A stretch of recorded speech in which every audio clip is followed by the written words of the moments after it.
les factures, les garanties et l'ensemble des documents relatifs à ces équipements, ce qui va vous permettre de faciliter, de retrouver rapidement les justificatifs en cas de cambriolage, en cas de sinistre. Donc, pour mener à bien ce projet, l'équipe historique se compose de 3 personnes aujourd'hui. Il y a Reda Benkarim qui aujourd'hui n'est pas là pour raison médicale et qui nous a particulièrement bien aidé sur cette présentation. Il y a également Romain Guigard qui est responsable technique qui s'occupe du développement de l'application et puis moi-même responsable produit je m'occupe de tout ce qui est relation entre le responsable marketing qui est Reda et Romain. Voilà.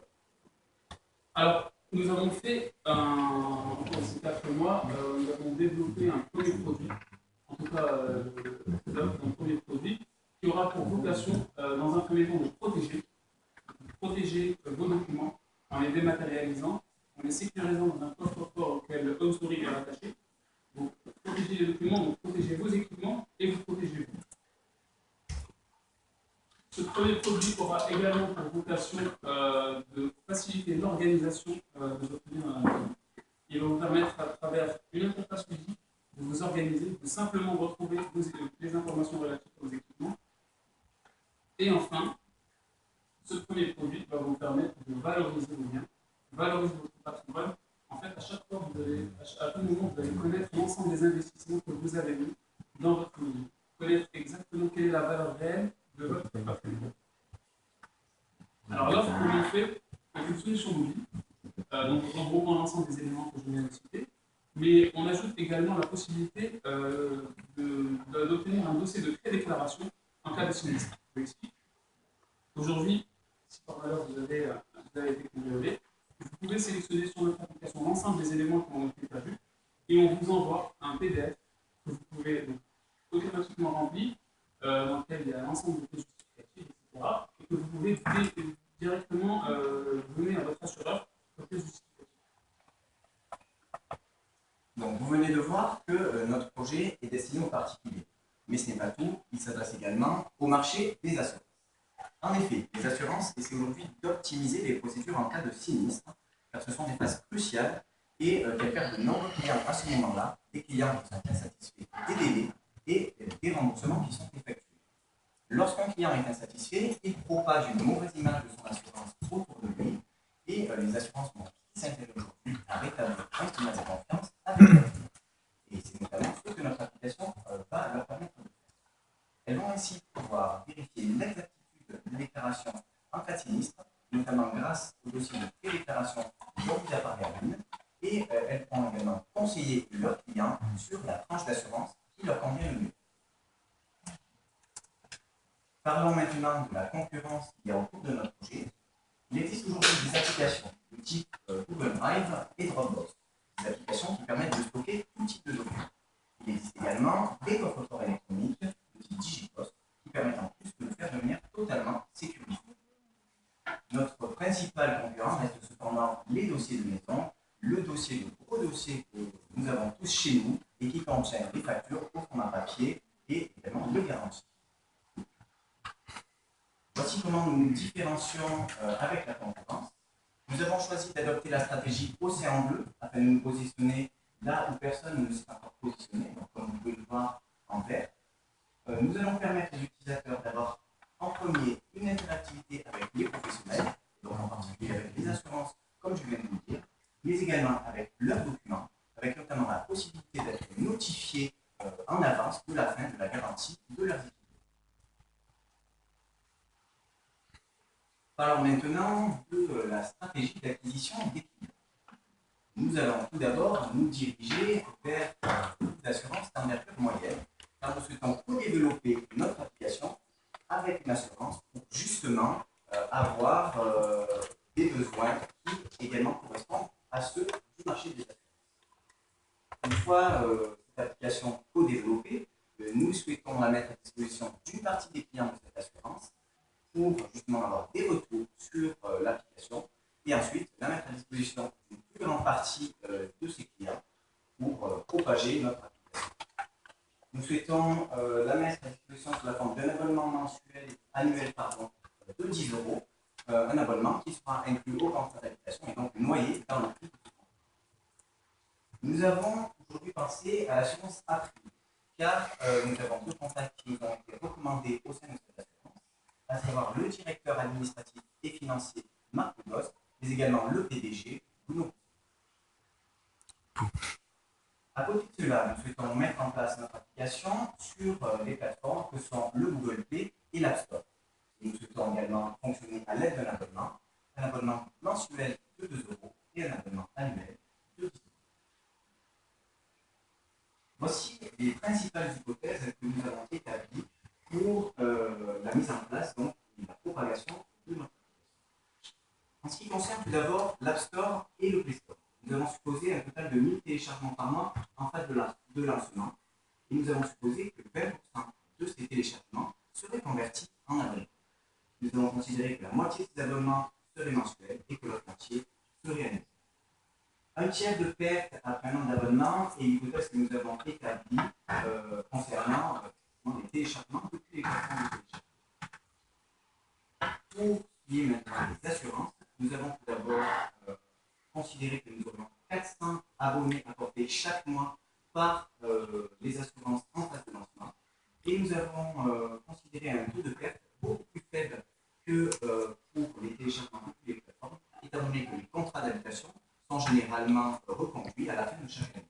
Nous avons en particulier, plus précisément, considéré un taux de perte de 10% après la première année. Voici la courbe qui est obtenue en prenant ces différentes hypothèses. Comme vous pouvez le voir, au terme de la troisième année d'activité, nous atteignons environ 200 000 utilisateurs. Alors, en ce qui concerne tout ce qui était les coûts et dépenses qu'on a envisagé, on a reparti nos dépenses en un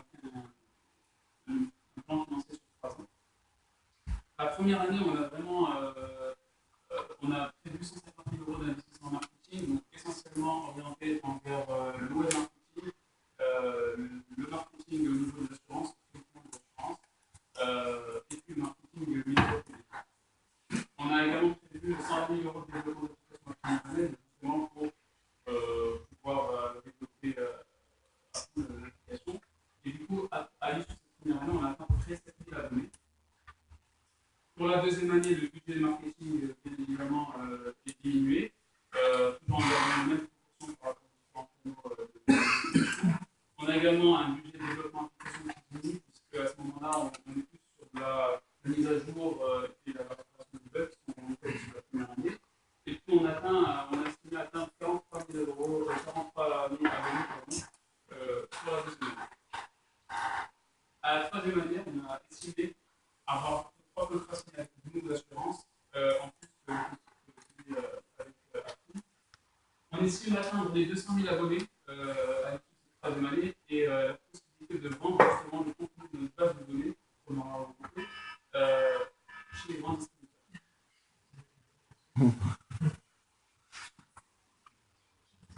Ainsi, l'évolution de la trésorerie, la trésorerie est la suivante. Avec un investissement de départ de 400 000 €, on atteint un point bas à la moitié de la deuxième année, à 50 000 €. Et puis après, on arrive à 1 million 500 €.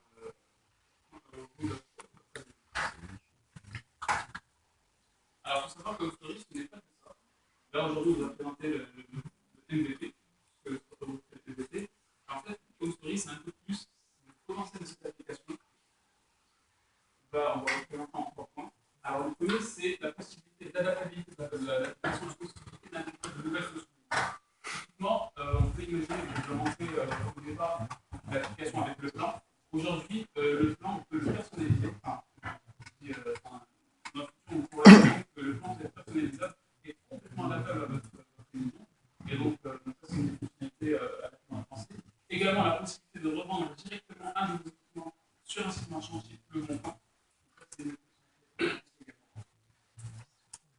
Un deuxième potentiel, c'est le portage en assurance. Parce que sur la plateforme History, vous aurez la connaissance de l'ensemble de la valeur réelle du patrimoine que vous avez, de la valeur réelle de ce que vaut réellement votre maison et des biens qui sont dans votre maison. À partir de là, on pourra vous proposer la meilleure offre possible en assurance.